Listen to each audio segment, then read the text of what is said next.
мәңгүрттендіру сол үшін 45 жыл зерттеді біз бұлар. Сөйтіп бар оны болыстық жүйені жасады. Болыстық жүйе өте коварный. Қазақты қазаққа салып алыстырып қоюға.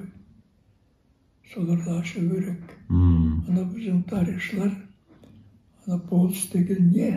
Системасы қалай соны ашып бермей отыр ғой. Біз солар ашып берсе ары қарай зырқыратып кетеміз. Ал біз өз тұрғымыздан аштық, ол енді ойдағылай болмайды. Себебі ана қазақ халқын билеу үшін және оның санасын көтертпеу үшін қазақты қазаққа ұрып талқандау үшін тапқанды 45 жыл зерттеді бұлар бізде. 45 жылдан кейін барып тапқаны бірінші ел билеу жүйесінде аға сұлтандықты сұлтан правительді, батыста сұлтан правитель, орта жүзде аға сұлтандық жүйеді.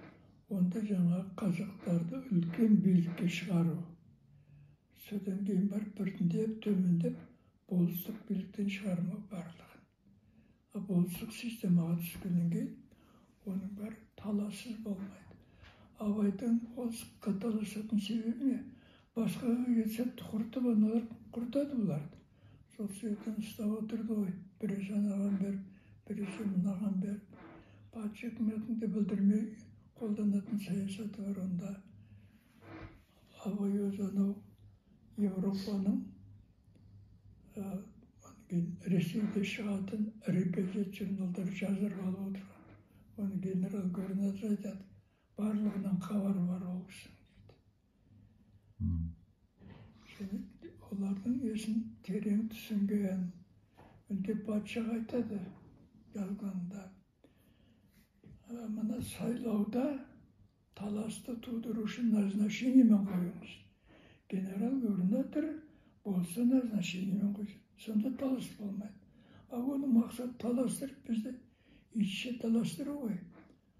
Жабайының қолынан алыстырып қою. Сондықтан патша үкіметінің бұл саясатын бізде әлі терең ашқан жоқ.